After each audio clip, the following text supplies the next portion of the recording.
So welcome all to this fortnightly series, Values for Life, and today is the episode 8, which is on benevolence. As all of you know that we have been covering the entire month of February, this being the last day today of February, we have been celebrating this month of February as love.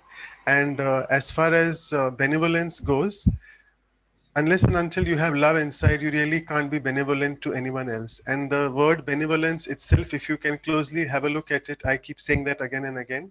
The word love is inside that word itself of benevolence. Benevolence, the word love is incorporated in that.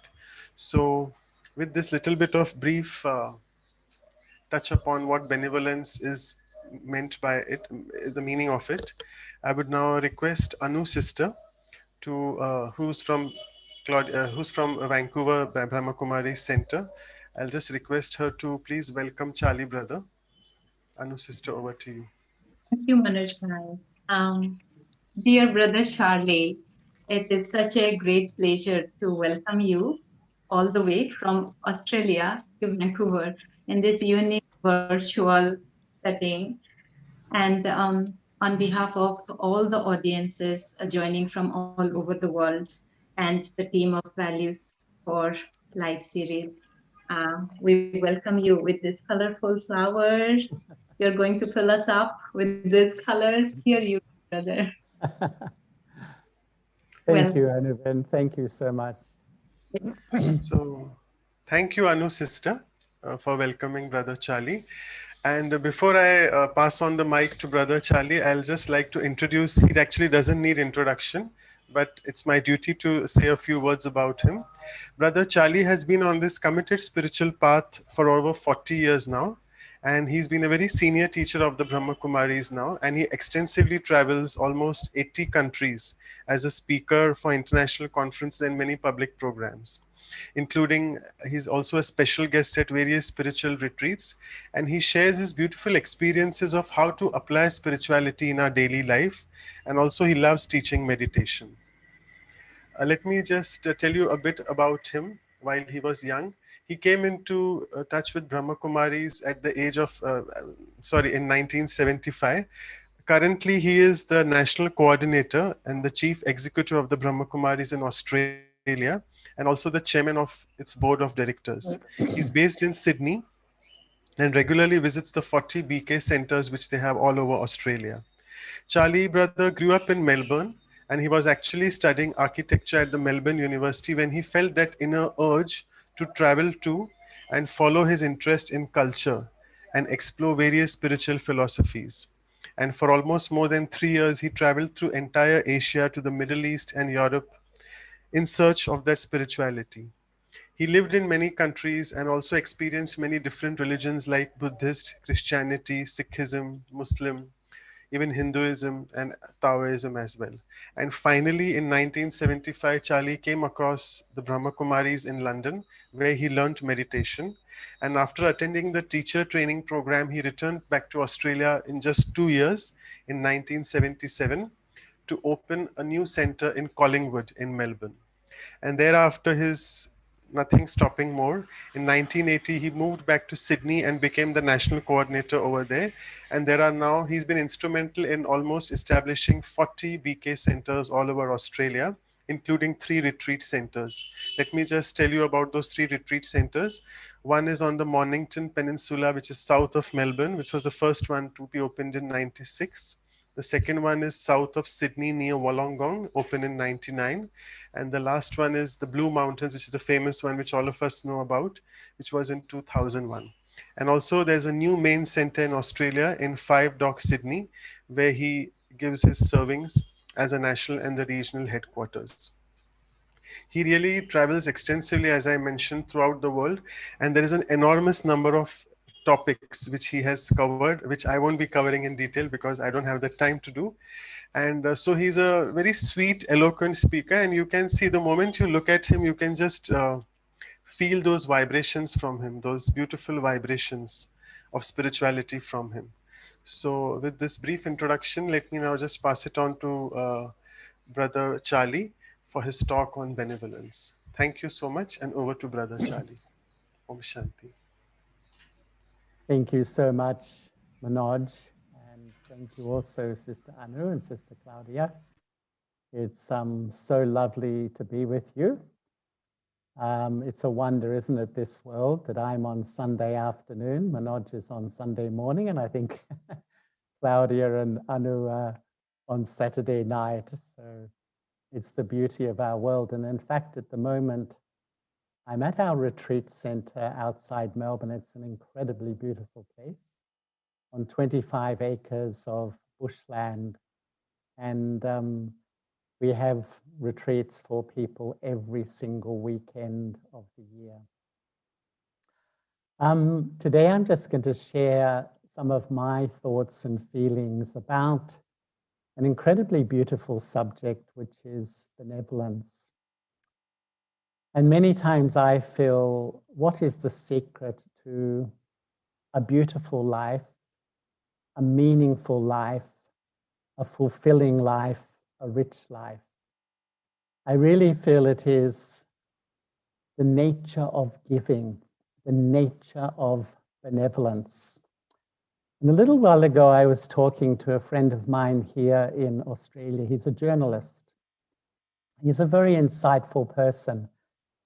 He was saying to me that, look at all the problems we have in the world. There's a shopping list, an absolute shopping list of issues, which I don't want to go into today.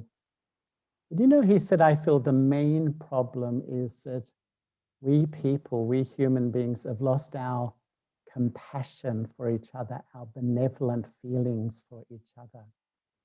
And that we've become so self-absorbed in me and my life, and perhaps I extend to my family, but it's almost like I don't even have the time to really reach out to others and have this most real of human emotions, to have compassion or mercy or benevolent feelings for the other.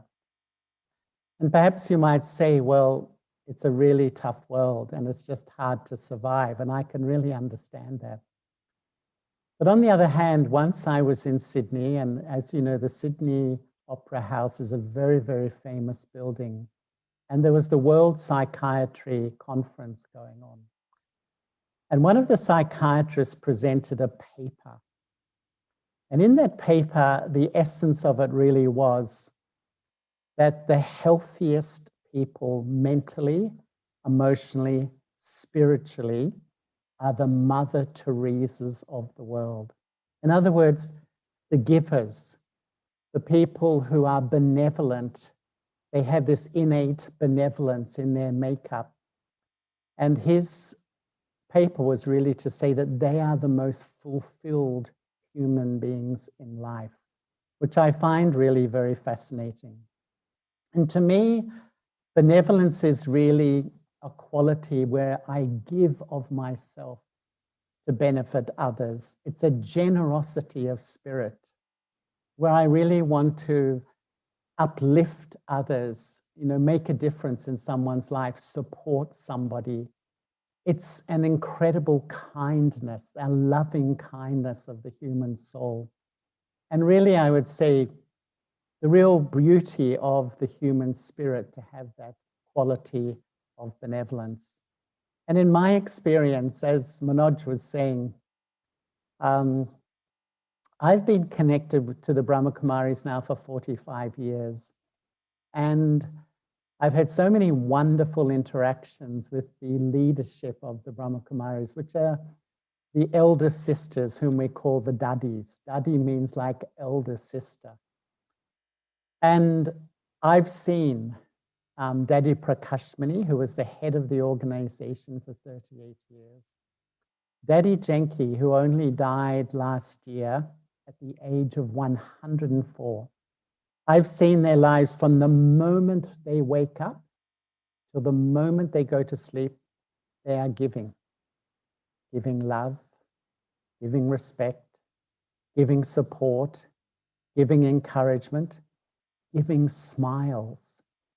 It's just this constant feeling of giving. And some people think, well, they must be exhausted, but actually the giving empowers. And Daddy Jenki, who, as you could imagine, at 104 was incredibly frail, And the sister who was with her constantly to care for her used to say, if we want her to be healthy, we put her in front of a group of people. And as soon as she starts to give and become benevolent, she grows and feels better, physically as well as otherwise. And so I think that this incredible sense of giving or benevolence is the key to an extremely fulfilling, and I would say contented life. And my observation is that people who have this benevolent nature, the givers, if I can say, are always happy. If you really want to see, if you see someone who's genuinely happy, not superficially happy, just ha-ha on the surface, but someone who you feel that they're coming from a deep well of happiness, they are always these givers on a spiritual level of love, respect, and care and benevolence for others. And the law of life really says, if you want love, give it. If you want respect, give it. If you want cooperation, give it. We know this very, very deep and profound law of karma. As you sow, so you reap. And so as we give, we receive the blessings from the hearts of many. And my observation of these elder sisters of the Brahma Kumaris, they were so simple. They owned nothing, but they were brimming with a sense of contentment and well-being because of their love and their care. They received these blessings from the hearts of many of unlimited love and unlimited goodwill and unlimited good wishes. And to me, this is really the beauty of life. But I would like to ask, is it easy to be benevolent? Is it easy? Because I feel today one of the great crises in our world is relationships. You know, we've got all the environment, the economy, so many different things. If you ask most people, what's given you the most happiness in life? And most will say family, relationships. Next question. What's given you the most unhappiness and sorrow? I think it's the same answer. Would you agree? I think it's the same feeling. And if we look at what's happening, you know, I'm not a counselor, I'm not a psychologist, but I've talked to thousands of people. I've met thousands of people in many countries. What I hear is that people are finding relationships harder and harder. I would say the main question in all our centers, all over the world, in 110 countries plus, is when you dig deep into people, their main question is really how to deal with difficult people, how to deal with negative people, how to cope with these personalities in my life, which are really sometimes unpleasant. And, you know, if we really look at what's happening in the world, for the first time in human history, we are watching the breakdown of the family. And, you know, in so many countries, less than 50% of people are living in a traditional family with parents. The family is that sort of support mechanism that nurtures my heart and gives me a sense of love and belonging. We are also watching a huge increase in mental health issues. And there's no doubt COVID has been a part of that. But way before COVID, and there's so many reasons for mental health issues. But I would say the main reason is a lack of love in this life or a lack of love in a past life. The great benevolence, I feel, the greatest benevolence in life is to offer a purity of love, a purity of goodwill, a purity of pure feelings towards others. To me, there is no greater gift that I can give to those around me. And yet, we're watching the breakdown of the family. We're watching this mental health. We're watching people who live in these huge cities, and yet they're so incredibly lonely. And so You know, if you ask most people what is the most important thing in their life, they will say relationships. And to me, I would say the absolute key to healthy relationships is benevolence. The way to transform a dynamic of relationships is benevolence. And in the spiritual life, I find I've really learned so much in my life about relationships with others, because to me, that's where really I can tell how spiritual I am. You know, I have a lot of ideas in my head, but how do they manifest in my relationships? Do they really come through? And the way I see relationships now is that, you know, each one of us is the eternal soul, the spirit, the consciousness that sits in the front of the brain. As we perform actions through our body, every single action is recorded on my subconscious. Who am I? I am really the collection of all my past actions. When I do an action many times, it becomes a habit. So I have all these mental, emotional, and psychological habits. And it's like my programming. When I come in front of another person, their face, their eyes, their vibrations, their words, their behavior trigger feelings in me. They trigger feelings in me. I would say the one with wisdom will look at the self and see that the other has become an instrument to show me what is sitting in me. They're like a messenger to really show me who I am, because they're triggering feelings inside of me. But the one without knowledge points the finger at you and will blame you for triggering these certain feelings within me. And this is really the dynamic of relationships today. We all know it. It's almost like we are addicted to this game of giving each other sorrow and pain and hurt. And it's like this, almost this constant game, like a tennis match, which we often play with each other. And this is why I think, you know, to heal relationships, what do I need to do? To me, a benevolent attitude, a benevolent consciousness is the secret. And you know, at the heart of relationships is communication. And at the heart of communication are feelings. And you know, when you relate to another person, what is life? Life is relationship, relating. You connect on 3 levels. One is what you hear, people say things. The second is their face. Instantly, you start to meet somebody through their face, or the contemporary language is body language. The third is the vibrations. The non-verbal is the face and the vibrations. And you know, that accounts for nearly 80 to 90% of the impact in any relationship. And so some people wonder, they feel, I'm trying to be nice to people. Why don't people really love me? Why don't people really come close to me? The reason is because I hold in my thinking criticism, negative thoughts. On my face, I might smile, but people do pick up your feelings and they can read your face, whether it's real or not. And so when they get this subtle disapproval or the memories of how you've behaved in the past, that comes up when you come in front of them.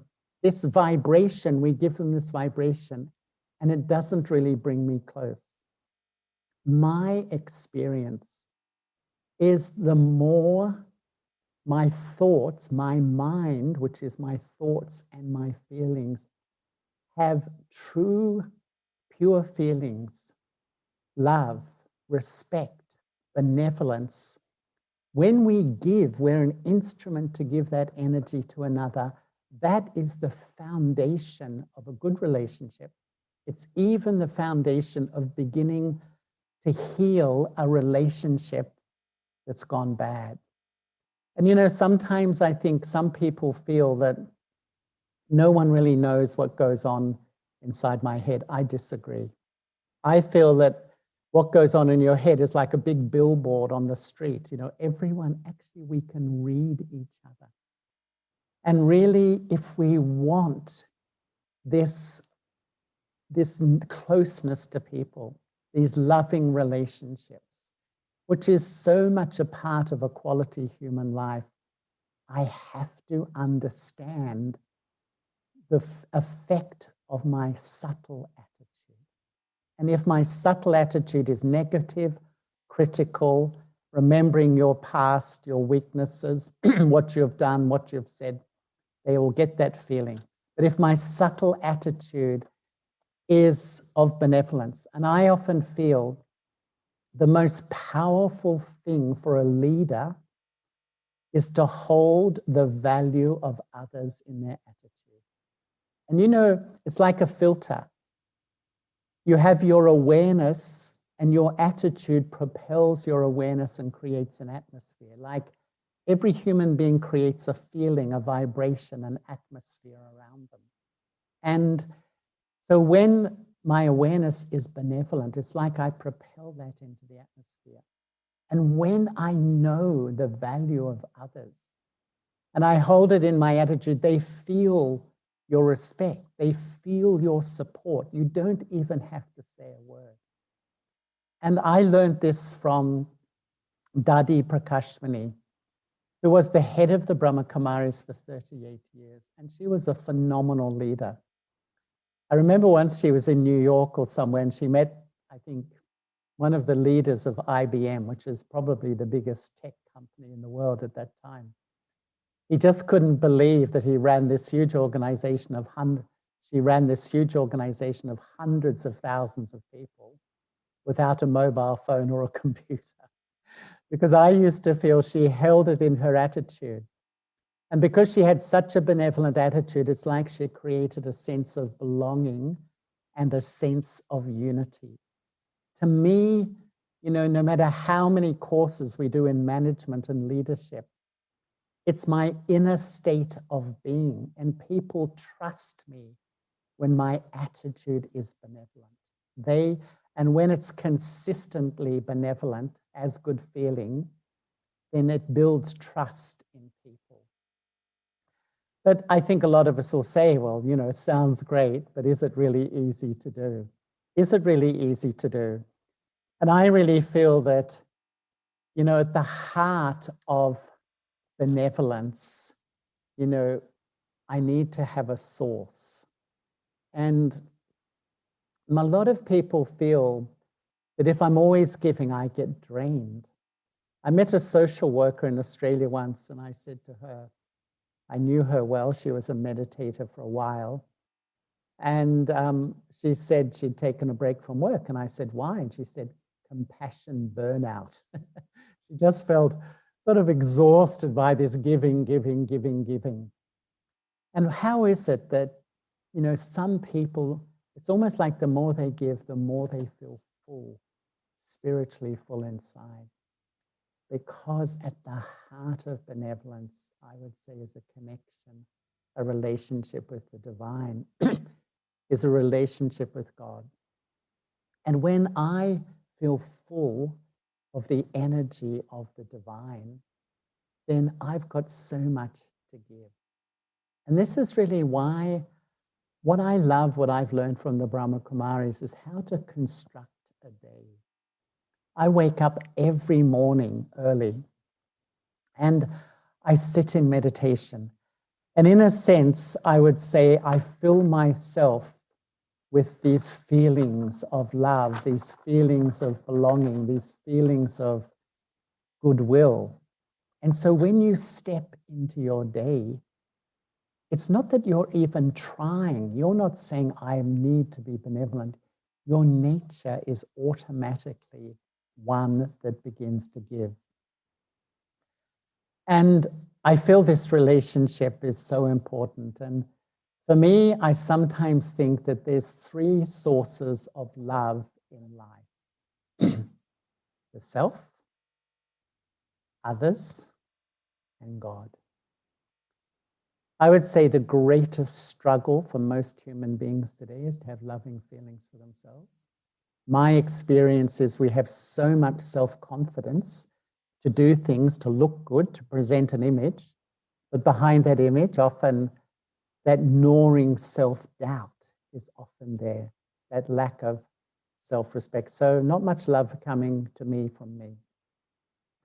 From God, I think a lot of people have faith in God, but I don't know that we really feel loved close, that real sense of real relationship.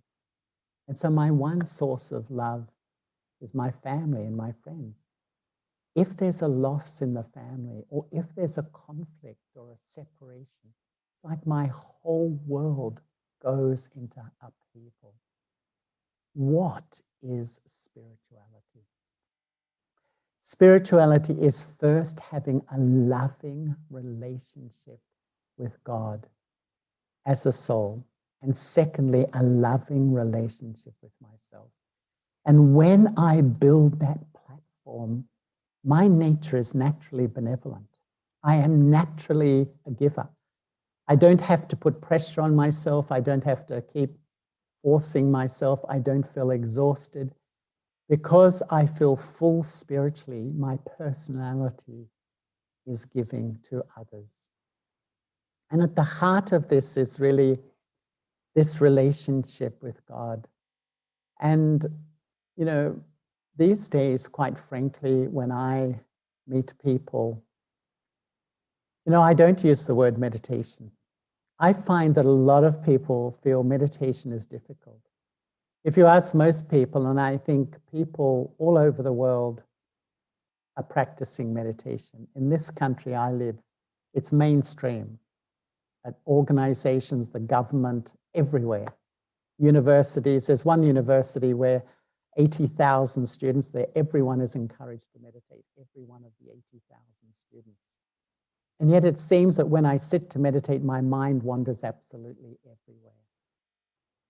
And then I start to feel deep down, I would love to meditate. I want to experience this connection with the divine, but I can't do it because my mind is wandering too much.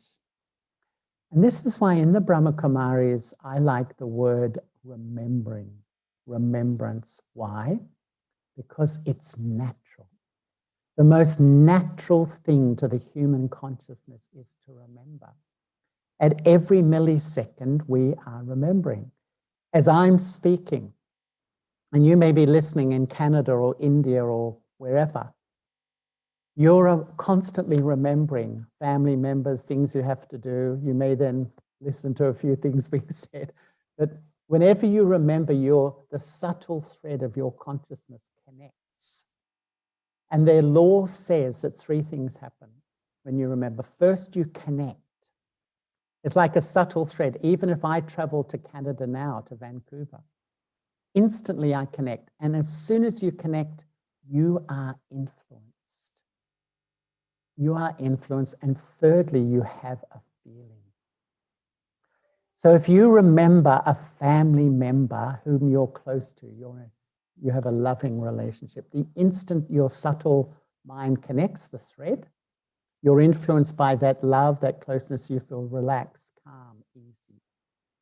If you remember a family member you're in conflict with, you're not getting on with them, the instant the thread remembers that person, you feel peaceless, you feel uneasy, you may feel a little bit irritated, hurt, and then that experience comes into my mind. The logic of Raja Yoga is that if we remember a source that is constantly benevolent, constantly full of all my needs, of purity, love, peace, power, joy, if the subtle thread of my intellect goes there, I am influenced by that. And it's like I live stream that energy back into me. It's like I just download all those feelings into the sacred space of my mind. My own experience is when I remember the divine, it's almost like down this subtle thread, I live stream this energy. And these sweet feelings in my mind, these feelings of feeling loved, of close, of belonging, and it sustains me, it sustains the atmosphere around me, and it sustains people close to me. Just by these positive, benevolent energy. We all know some people that we come in touch with and you feel uplifted. It's the fragrance of their thinking, the fragrance of their mind. And this is why really, the way I see it, that if I remember the Supreme, if I remember God, and I see God as a radiant point of light, and I connect with that energy, that light, that ocean of love and peace, and download that into myself, it like creates this high vibration in my mind. That vibration does its own work. That vibration sustains others. It's a natural attitude of benevolence. But if my mind is constantly plugging into the past and the feelings of what happened, or plugging into the future, the anxiety of what might happen, or plugging into people and their behavior, I feel disturbed, uncomfortable. And so I'm anything but benevolent around people. And so they don't get those close feelings from me. And this is why really I feel the laws of remembrance say, pay attention to what you remember. The first law, pay attention to what you remember. The second law says, whatever you remember is going to influence you. It's almost like you come under a shadow.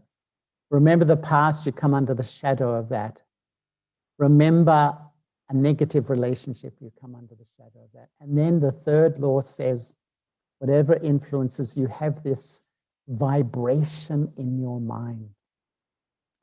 I often feel if you're not happy, there's only one question to ask yourself. If you're not feeling good, there's only one question. What have I been remembering? What have I plugged my thinking into? And often today we just dwell. The mind just dwells on an issue, dwells on a problem, dwells on a fear, dwells on a mistake. And then we wonder why I'm not happy. And then I'm not really being benevolent. I don't get those good feelings from others. And it's like a compounding exercise, so to speak. This is why the first step to benevolence is to connect with the divine in a natural way. You know, the most natural thing in life is to fall in love. There is nothing more natural than that. It's in our DNA. We don't have to learn it. But when I fall in love with the divine, so it's not a relationship that's an intellectual thing or a belief or a concept, an intellectual construct. It's a real living relationship. And when I fall in love with the divine, what's the next natural thing? I will naturally remember. I'll naturally keep plugging in the thread. When I naturally remember, I naturally transform. And when I naturally transform, I will naturally have these benevolent energy about me. It's an automatic consequence. But the first step is really plugging myself into the Supreme. And when I do that, it has a huge effect on me because I begin to create a loving relationship with the self. Because I can't really emerge benevolence unless I have a healthy relationship with me. And let's face it, why do we have the world we do? I personally believe there's 7.8 billion human beings in our world. And what's the energy they're pumping out? Because the relationship of me with me, 7.8 billion human beings with a dysfunctional relationship with themselves, what's the vibe we have in the world? And I would say that at the heart of the spiritual journey is healing this relationship with me. And I feel that there's 3 personalities inside all of us. One of them is very benevolent, but the other two are really needy. The other two are empty. The other two are so needy to take. And the first personality, which all of us have in us at the moment, I call the I of arrogance or the I of superiority. And this personality, this awareness, this I, takes its whole sense of identity from my body, from the temporary labels of my body. Who am I? I'm a whole set of labels: my gender, my nationality, my religion, my education. Hundreds of labels give me a sense of who I am, but they are all temporary. They are all temporary. And when this I of arrogance, the ego, rules my inner system, I have a whole thinking, feeling structure inside. And I compare. I compare with others and I think, I'm better. I know more. I am right. And when it comes into my feelings, that's when I feel so easily insulted, disrespected, not valued, excluded, sensitive. I would say whenever I experience these emotions, I feel sensitive, excluded, not valued, hurt. Know my ego. I'm being deceived by a false self. I'm being deceived by my false self. And this self is anything but benevolent. This is the self that feels so empty and is so needy of praise and respect and all that sort of stuff. That's my ego craves all that sort of stuff. And if I'm really looking to you to really give me all that, no, my inner world is being dominated by my arrogance, by my ego, by the I of superiority. But often I feel that this I is just a front for the second I. And this is the I of inferiority, the I of lack of self-respect. This is probably what you could call inverted ego. This is the I that's dominating our world at the moment. This I of lack of self-respect. This I takes all its sense of self from my temporary body, all the labels that my body represents. And when this I is ruling, I also compare and I think, others are better. No, others don't love me. Others don't respect me. Others don't value me. And when it comes into my feelings, there's a sense of hopelessness, inadequacy, unworthiness, inferiority, depression. Depression in psychology is like a sadness that my dream in life to really be loved, valued, and respected hasn't happened. But in spirituality, depression is like the mourning of the loss of my true identity. And so when this I rules too, anything but benevolence, so needy, but feels so empty inside. And so this I becomes very dependent on other people to fulfill my needs. And if they don't, I feel so disappointed. And so what happens is that often we fluctuate between the I of superiority and the I of inferiority. I go up and down, up and down. Spirituality says the third I is the original I, the permanent self. And when I begin to think of myself, I begin to see that I am a soul, the spirit, the Atma. The Atma means I, the living, the dweller in the body. The soul is a wonder because the soul is just a point. In mathematics, a point exists, but it has no size. It has no length, breadth, or width. And you know, once I met a Nobel Prize winner here in Australia, a scientist, and he'd written a book. And in that book, he said, the ultimate unknowable for science is a point.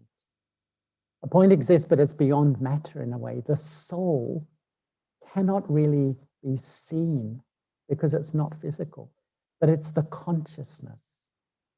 And really, when I begin to become aware of who I am as a soul, that I, the soul, have lived before this body. I come into the body in the womb and the quickening begins, the movement. I sit on the throne. Sometimes it's a male, sometimes it's a female.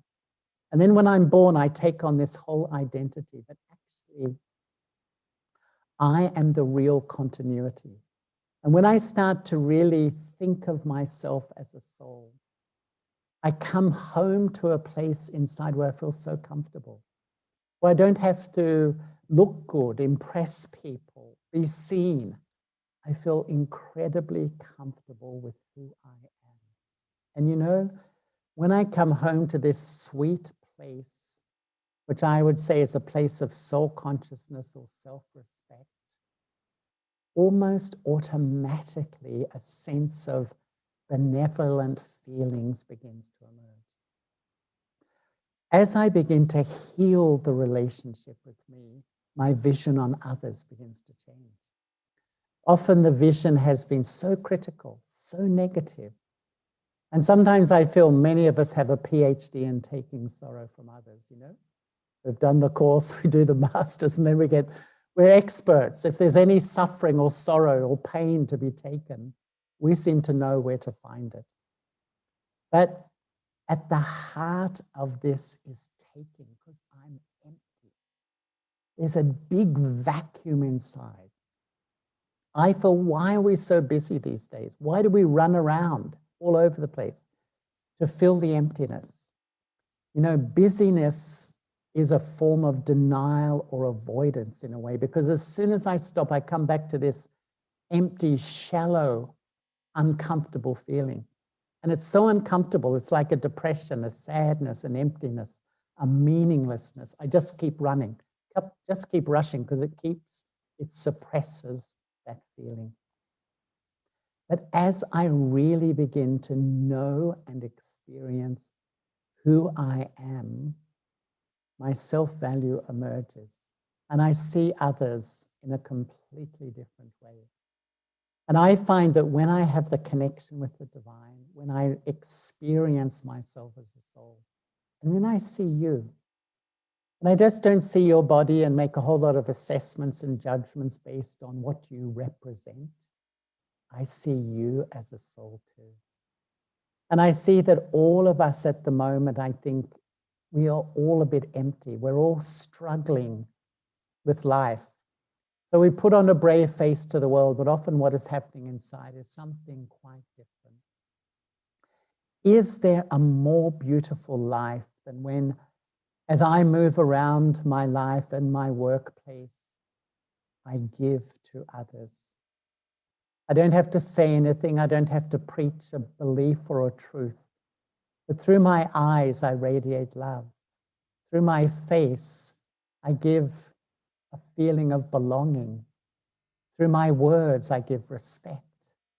And really, there is no more beautiful life, I feel, than when I feel I'm an instrument of God's love, God's power, and I just go about my life giving. And the law of life says, even though you're not looking for it, if you give this, you will receive the blessings of good wishes from others. And in all my years of practice, there's one thing the Brahma Kumaris have taught me, which is incredible: the power of good wishes and pure feelings.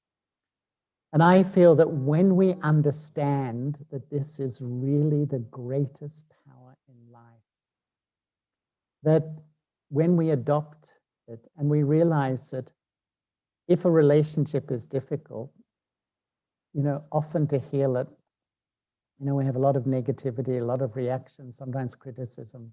Does it really improve it? My experience, it doesn't. But actually, if you have the courage and the inner strength to transform your attitude, it's incredible how people shift and change. And this is why I would say at the moment, a benevolent attitude has the greatest power in the family, has the greatest power in the workplace, as the greatest power in life. And the way to have that attitude is to really connect I, the soul, with my parent, the lover of the soul, the Supreme Soul. As I said, it's not just a belief or concept, it's a real living relationship. I'm a soul that has taken birth and rebirth. I get the fruit of my actions.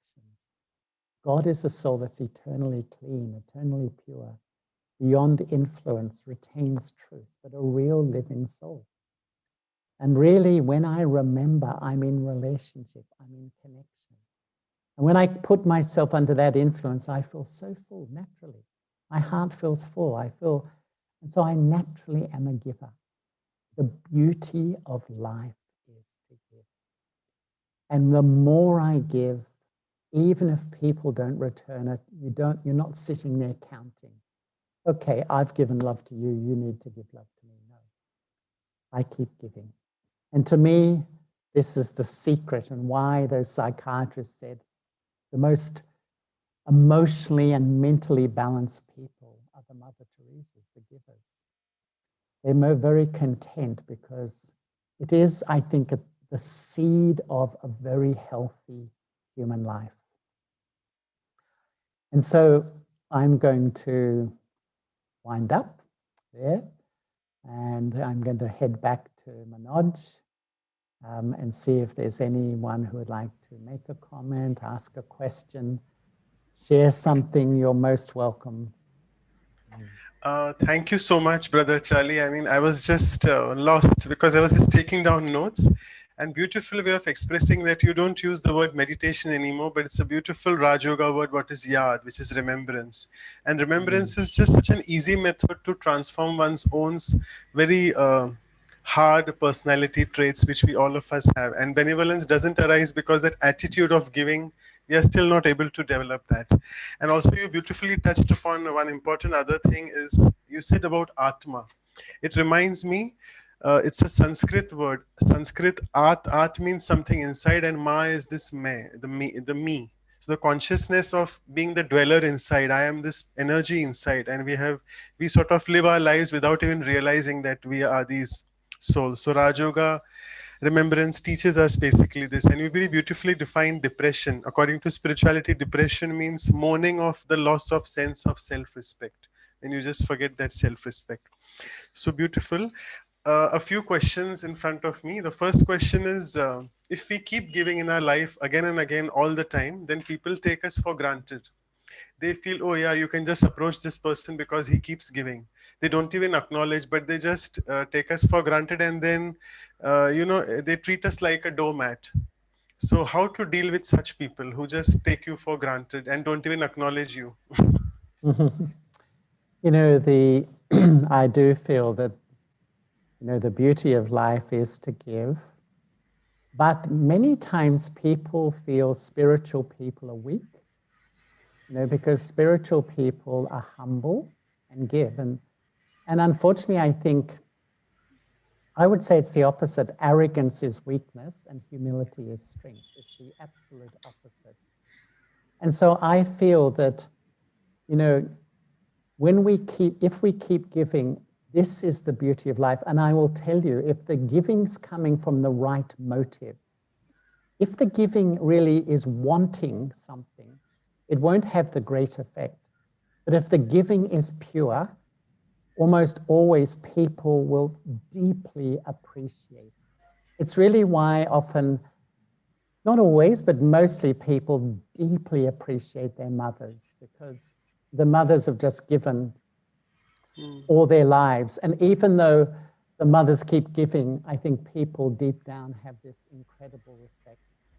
So we can still apply boundaries. If people are taking advantage of me, I can state my boundaries, you know, so that I don't feel that someone's walking all over me. But I honestly feel that when the giving is accurate giving, when the motive is not really wanting you to praise me, respect me, support me, people will have a deep respect for that giving, a deep, deep respect for that giving. And that's why really the more I give, because I'm full. I'm not giving because I need a response. And that's the sort of the way we live lives these days. We're empty. So we do an action to get something, to receive something. Maybe praise, maybe respect, maybe a title, you know, and then I feel good about myself. But actually, I'm remembering God, and I feel good about myself anyway. So my giving is relatively unconditional. I give without much expectation of return. Right, great. Thank you. I think you have answered the question. A very close value related to benevolence is compassion. If we are compassionate, benevolence just flows from us. So a question has come from a sister that how much compassion Oh, Manoj, I just lost you. because she's mentioned nowadays in the coffee. So how do we deal with the compassion fatigue? Probably we are not connected to the source. Maybe you can answer that again. Yeah. You know, compassion, I think it's once again, as we were discussing, that we give of ourselves. We're giving from ourselves, and that's when we feel depleted. But when I feel I have this loving relationship with the divine, then I have a natural fullness. In fact, the more I give, the more I feel full. It just fills me up. I can tell you, I've spent some days myself doing retreats and so on, and from the early morning, really from 4 a.m. through till 10 p.m. at night, it's been giving. And I feel quite light and happy at the end of the day. You know, when you're giving in the right way, it really helps, I would say, deeply.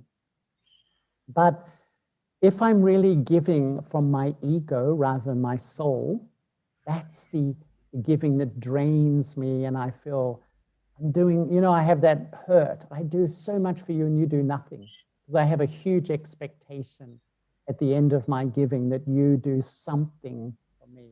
Now, this is a shift in thinking. It's almost a shift from the usual thinking to spiritual thinking, but it's the recipe to feel full. For me, my prime relationship in life is with God. And I sit in the morning, I feel love, I feel full from God. And really, if during the day, you know, I love to be with people. And if people are sweet, that's okay. If they're not sweet, that's also okay.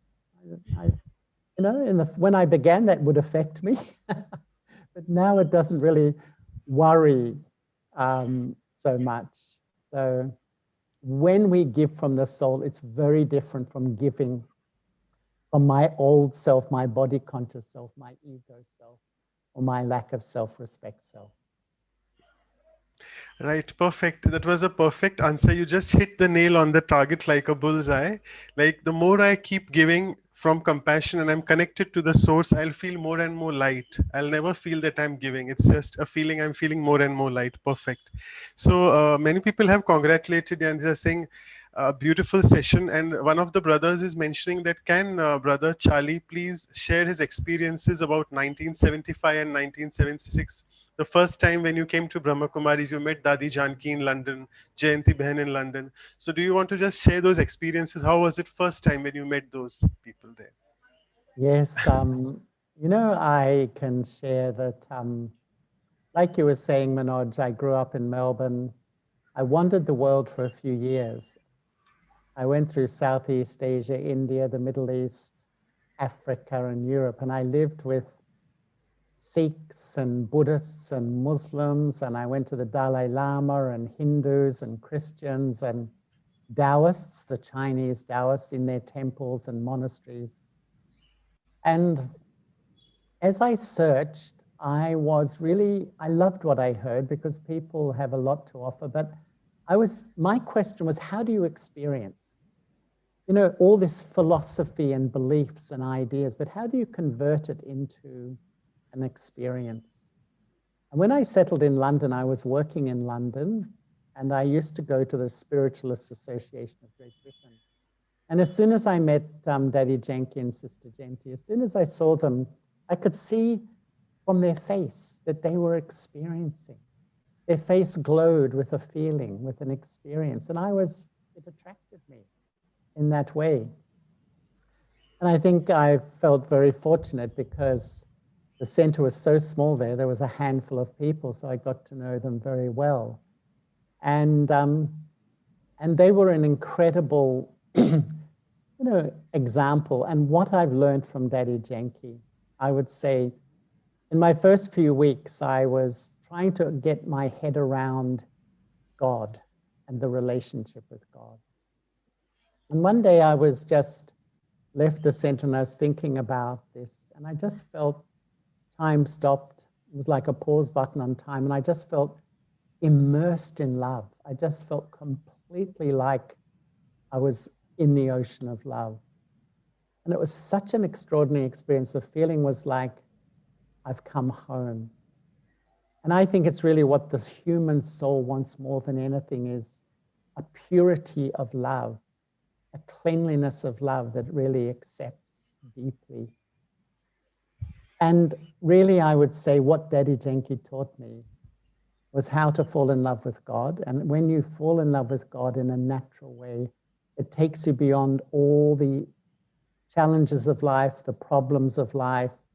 You can conquer anything that comes in your way.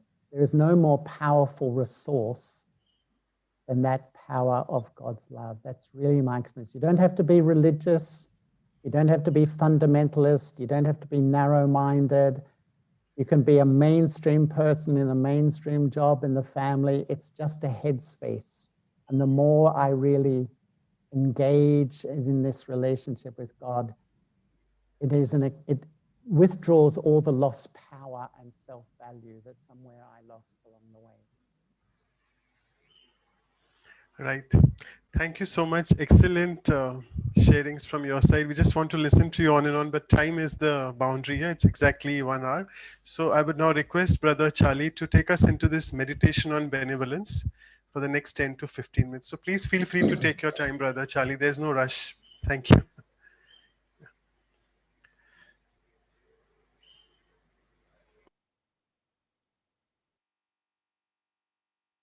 I would like to invite everyone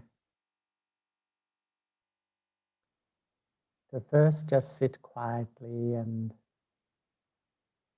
put down devices and things of distraction.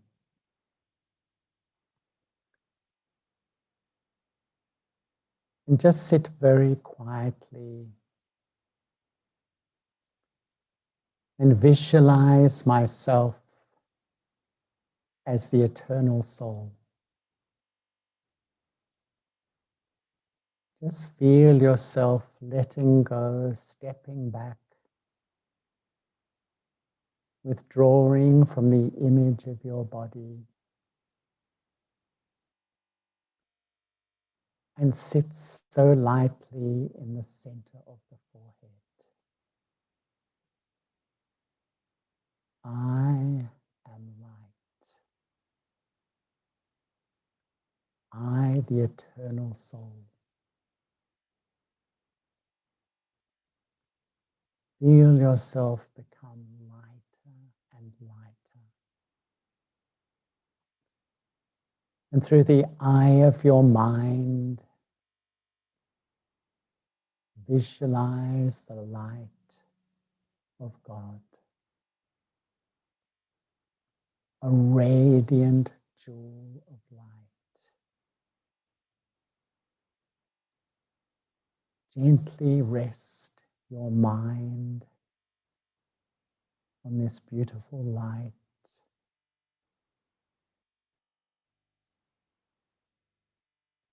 And in that light, an ocean of divine love.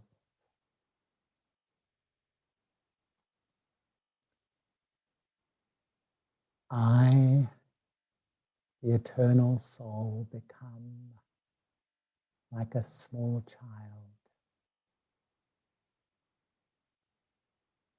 and allow yourself to be completely loved.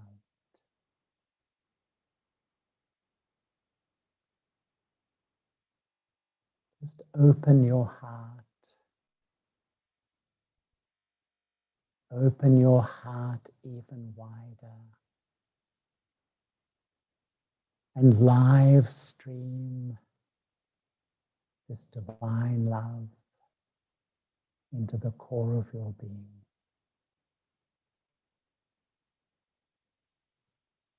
Just observe yourself cooling down.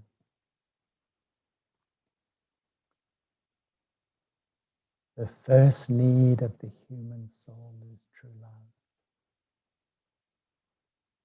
And when we taste this true love, everything inside begins to settle down, cool down.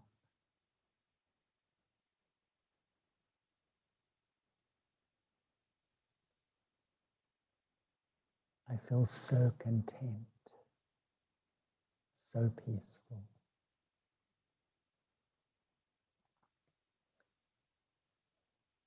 The feeling of belonging,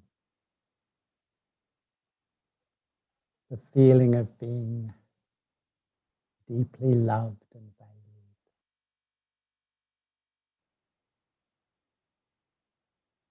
And as you feel this, observe how you feel about yourself.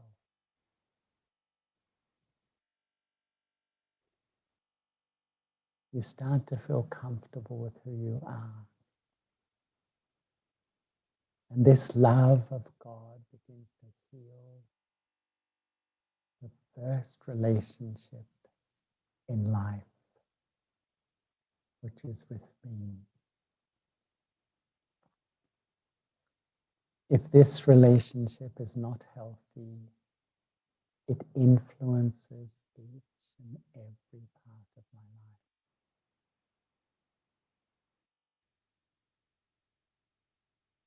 But this love of the divine begins to heal me deeply. I begin to step back into my self-respect.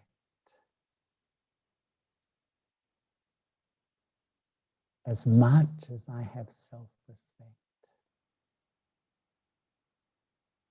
I can respect others. As much as I have self-respect, I will be humble. As much as I have self-respect, I will be loving and I will be loved.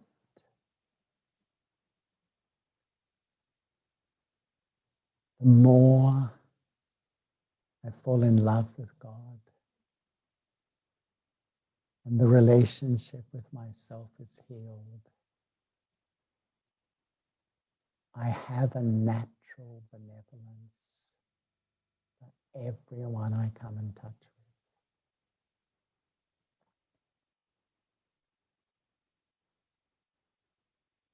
I have this power of good wishes and pure feelings.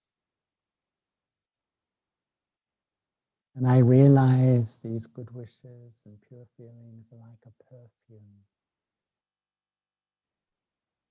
that spreads in the atmosphere and uplifts spirits. I don't even have to say anything. My eyes, my face, my vibrations are naturally benevolent. And as I become an instrument to share this love and this goodwill, automatically love and goodwill comes from the hearts of many. And I begin to realize the secret of life.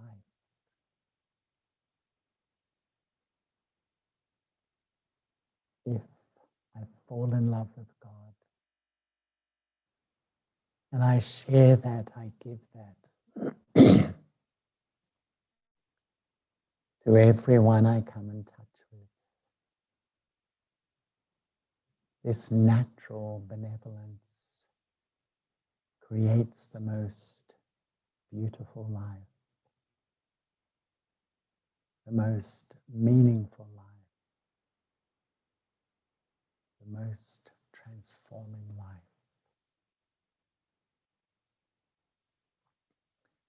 And let me have the aim even today, as this webinar finishes,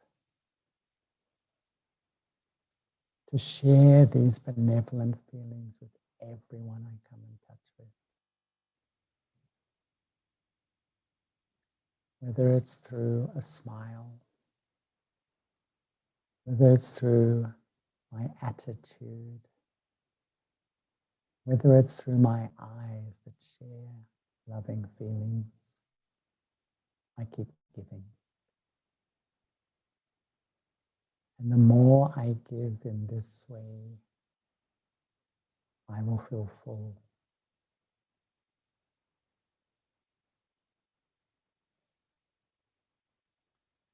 Benevolence is the key to a beautiful life.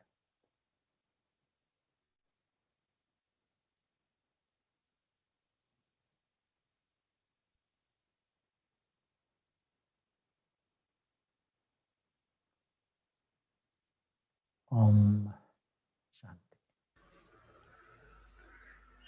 Thank you so much for this beautiful meditative experience. And before I forget, I would just like to thank the Spanish translator, Sister Belen, who's joined us all the way from Oregon, USA. She has been translating in Spanish for the last 1 hour. Thank you, Sister. And also Sister Sheena from Vancouver, Canada, who's been translating it in Hindi for the audiences from all over India who are who joined us as well on YouTube. And over to Sister Claudia now to propose the vote of thanks for Brother Charlie. Yeah. We'll have some announcements. We'll do that after this, or you want to do it right away, whatever suits you. Yeah. So maybe quickly. Yeah, okay. Sorry. So Manoj brother, will you go? Yeah, okay, fine. So if you can just click the next slide. Yeah, so we have, as we, we have this fortnightly series, and Brother Charlie has really given us a lot of insights on benevolence. So we normally do a little bit of experiential exercises in the form of a mini workshop on the same value. It will be the next weekend on Sunday. India time would be 10 to 11:30, and the the West Coast Canadian time is 1 day prior, 8:30 to 10 p.m. We'll be emailing you also, and also WhatsApping you the details, but the Zoom ID is in front of you. Next slide, please. So coming to the fortnightly series, we have the next episode in line is episode number 9 on the value determination. In Hindi, we call it Tirtha, by a very famous speaker from India, Sister Shivani, who's also a very internationally renowned motivational speaker. It will be on the 14th of March, and the time is the usual time. The normal time for the series was 8 to 9. Here we had to shuffle because we wanted Brother Charlie to do it live. Actually, Brother Charlie mentioned that he could send us a recording, but I said no, the feeling of a live session is definitely different. So this will be our routine time, 8 to 9 p.m. India time, and the West Coast Canadian time is as usual the 6:30 in the morning, 6:30 to 7:30. We'll be again emailing you the details. And after this, the last slide is if you want to have any other information about the values in healthcare, a spiritual approach program, you can email us to vihasaindia@gmail.com. And also this program is being conducted through the Zoom platform kindly provided by Sister Claudia and the entire team of Vancouver. So the email addresses of Vancouver, as you can see, it's vancouver@ca.brahmakumaris.org, and the website also is mentioned. And I think, Anu sister, I am just forgetting you had to make some announcements about, so if you can do that, please, about your upcoming things. Yeah. Yeah. Yes, kindly check our website, vancouver.brahmakumaris.ca. We have Raj Yoga classes in Spanish as well. It's starting tomorrow, so you can get the details there. So we would recommend you. And also just quickly wanted to show our Shivratri program, Light Dawning, is happening Saturday, March 6th, 10 to 11:30 with Veronica sister. And you can get the details on our website too. And also, before we invite Sister Claudia, I think we have a special guest, Sister Sashi from London. Maybe she just wants to say hello to Brother Charlie. So, welcome, Shashi Didi. Can you put me on spotlight? Yeah. Om Shanti Charlie Bhaiya. Hi, Shashi-ben. How wonderful to see you. What a surprise. I didn't know My you were... Amrit Vela is with you. That's so good. I was glued to you, really listening. So nice. And you remind me our childhood in Tennyson Road with Dadi Janki. It was so beautiful, so good. Yeah. How you reached to, and you're all over the world on Zoom. And it's thanks to Zoom that we are meeting, sitting at home in our comforts. And you're in Australia, I'm in London, they're in Vancouver, and Manoj is in India. We're connecting together. Nice listening to you. You're so Lovely. benevolent. So So lovely. lovely, Shashi-ben. It must be very early in the morning, is it, for you? It is, now it's 5:30. No, before, after 30. So 4:30, I on it and I saw your lovely face. It was lovely to listen to you. You're the most benevolent person yourself and giving all the time. Nice meeting you in the morning. Thank you, Shashi-ben. Thank you so much. Bless Om you. Shanti. Thank you. Thank you, Shashi sister, for your beautiful words. It was like a moment. I felt like when you were speaking about Tennyson Road, I felt it's the Pandav Bhavan of London. I felt so because I have seen that place and it's a beautiful place. I think all BKs should see it.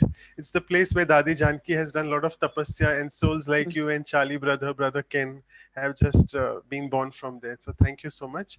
And I would ask Sister Claudia now to proceed with the vote of thanks. Over to you. Hope there are no other announcements, Anu sister. Over to Sister Claudia. You're good. Sister Claudia now. Thank you. Okay, Om Shanti. I'd like to say thanks to Sashi-ben to be with us and to everyone, and especially to Brother Charlie. Thank you for being with us today. I will not say today or tomorrow because the time zone is different, but it's a pleasure to hear you speaking. And of course, this benevolence is, I always think, one day without giving is not worth it. We should give something every day. So if I always check at night, what did I give today? How much did I give?